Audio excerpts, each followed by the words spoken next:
Olá, meus amigos, você que faz parte da família do programa Evidências, tudo bem? Eu estou daqui a pouquinho saindo para o aeroporto, mas eu queria deixar rapidamente uma mensagem de esclarecimento aqui a todos aqueles que acompanham o programa Evidências, porque no último programa eu tive uma matéria sobre o vinho na Bíblia. E pessoal, a minha equipe mostrou como é que eu fui execrado por muitos religiosos ali, dizendo que eu sou herege. Uau!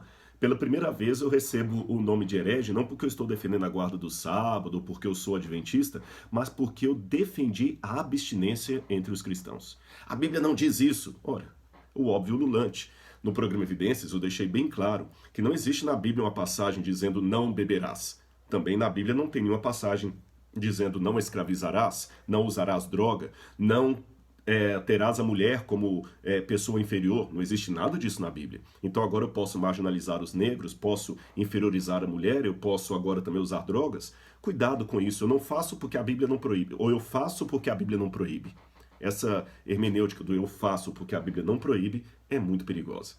Outra coisa que eu fiquei preocupado foi com o espírito assim, bem, como eu diria, agressivo com o que alguns falaram. Olha, enquanto ele fala de arqueologia, tudo bem, mas essa teologia dele está contaminada pela igreja dele, que é abstêmia. Não ouçam o que ele está dizendo. Eu gosto de um vinhozinho mesmo, não tem problema. Olha, às vezes, em alguns comentários, eu me senti mais respeitado por alguns colegas ateus e agnósticos que eu tenho do que por pessoas que se dizem irmãos religiosos. Então, sabe, eu acho que a gente tem que respeitar a opinião do outro. No programa, de maneira alguma, no programa Evidências, você me viu falando de maneira panfletária, esses idiotas que bebem, esses apóstatas vão para o inferno. Não, eu apresentei o que eu acredito. Não deturpei a Bíblia. Eu não coloquei palavras na Bíblia. Eu falei que a palavra yaim em hebraico, a palavra oinos em grego, às vezes ela é dúbia, e mostrei fontes dos autores romanos. Mas deixe-me apresentar pelo menos alguns poucos pontos aqui, não para multiplicar argumentos, mas apenas para vocês entenderem que eu não falei uma bobagem. Uma das coisas que foram ditas ali, por pessoas que eu acho que sabiam o que estavam dizendo, porque se diziam quase especialistas em vinho, é que não tinha como produzir vinho não fermentado naquela época. Porque a uva, se deixar ali, se você até no copo acabou de espremer, dizia alguém lá, ela já fermentou. Parece que é um negócio assim, uau, não tinha como produzir vinho não fermentado. Ah, era impossível eles saberem produzir vinho fermentado, porque a técnica de pasteurização não tinha sido inventada ainda, Louis Pasteur não tinha nascido.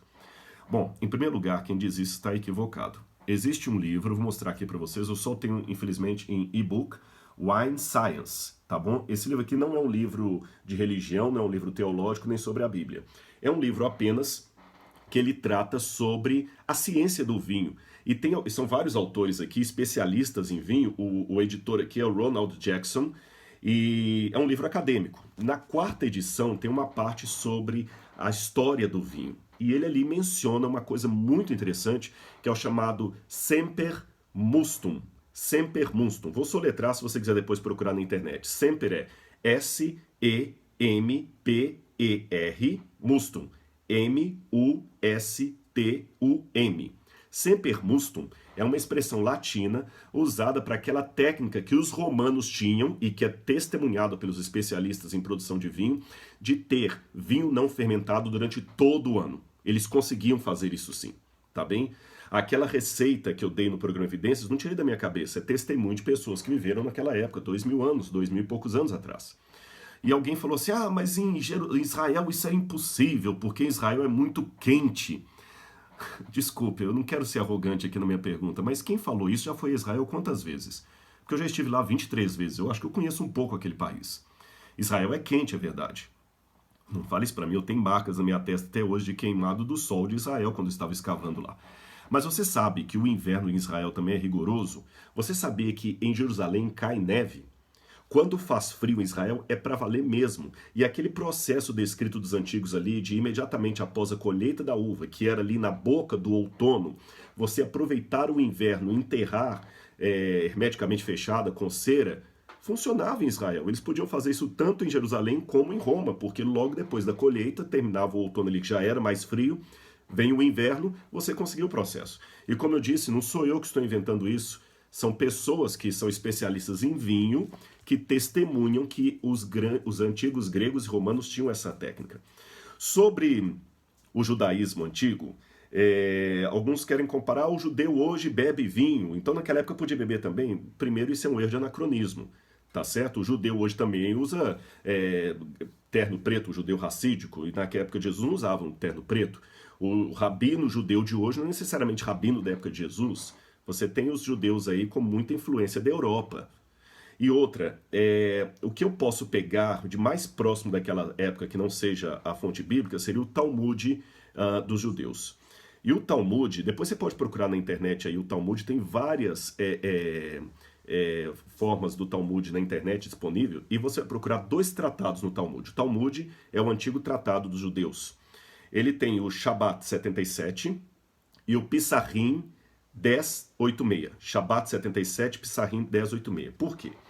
Ali fala que alguns rabinos colocam a expressão clara de um setor do judaísmo ali sobre o vinho fermentado. Eles dizem o seguinte, que se o vinho fosse fermentado alcoólico, um judeu só poderia bebê-lo se ele fosse diluído em 3 partes de água. Ou seja, tinha que ter mais água do que vinho. Se ele não bebesse esse vinho diluído em pelo menos 3 partes de água, ele se contaminaria e ele não poderia ser abençoado. Ou seja, aquele vinho que não estava diluído em água não podia ser abençoado e a pessoa que o tomasse era contaminada. Isso está lá. Na Mishnah também fala isso, que o vinho fermentado não era digno de ser apresentado diante do Senhor.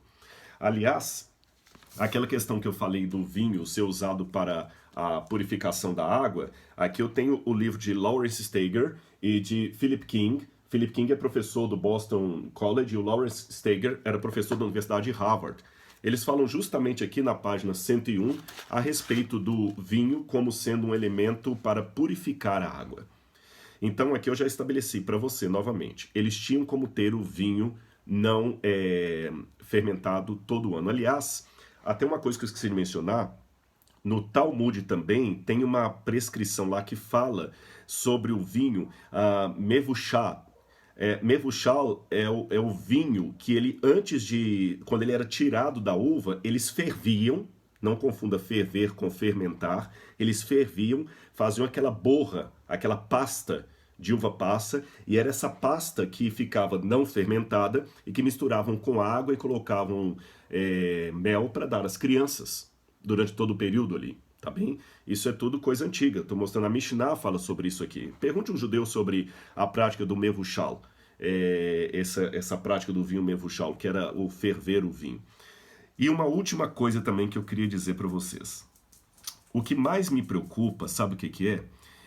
É que você sabia que teve um artigo publicado, depois você procura na internet aí, na New York Times, anotei aqui, do dia 1º de agosto de 2010. Esse artigo faz uma menção de uma pesquisa feita nos Estados Unidos acerca do índice de alcoolismo entre clérigos e pastores. Você sabe que as igrejas protestantes, originalmente, elas eram abstêmias. Então isso não é invencionice de adventista, não. Se você fosse ver os primeiros batistas, os primeiros presbiterianos, eles não bebiam. Os metodistas não bebiam. Eles eram abstêmios. Depois, a partir dos anos 60, mais ou menos, muitas igrejas americanas passaram por um período de liberação da sua teologia e começaram a ter práticas que antes não havia, entre elas, essa prática do beber social. E assumiu-se, a Bíblia proíbe a embriaguez, mas beber de vez em quando não tem problema. Verdade, eu conheço muitos pastores evangélicos que bebem. Aliás, eu já dei aula numa universidade não adventista, de teologia, e tive que substituir um pastor, não vou falar de qual igreja, que ele estava com problemas de alcoolismo. E lá naquela época eu lembro do pessoal falar do problema de alcoolismo entre pastores daquela igreja ali. Estava afastado para tratar contra o alcoolismo. Essa matéria do New York Times cita vários artigos ali, várias pesquisas feitas, isso aqui é o que eu quero revelar, que o índice de alcoolismo entre pastores e padres é 3 vezes maior do que o índice de alcoolismo entre a população leiga. Eu vou repetir. O índice de alcoolismo entre pastores e padres nos Estados Unidos é 2 ou 3 vezes maior do que o índice de alcoolismo na população leiga. Eu acho que só esses dados já colocam a gente para pensar um pouquinho. Sabe? E ainda que alguns falam, mas naquele tempo eles não tinham como ter o vinho não fermentado. Naquele tempo também, eles tinham várias mulheres. Eles eram polígamos. Naquele tempo também teve uma época que Deus até mandou matar. Lembra lá? Embora eu falei que aquilo é uma permissão divina, tem um programa de evidência que eu explico isso, mas na Bíblia também está lá a morte dos amalequitas. Então, será que eu vou pegar tudo ao pé da letra? E o fato da Bíblia não proibir uma coisa significa que ela é permitida hoje? Hoje, será que eu preciso tomar um vinho alcoolizado? Sabe? Eu prefiro ter a minha mente lúcida. Eu prefiro estar cheio, não de vinho, cheio do Espírito. E um Espírito que dê a mim, acima de tudo, o dom da mansidão na hora de discordar. Fique com esse pensamento aí. Um grande abraço. Tchau para vocês.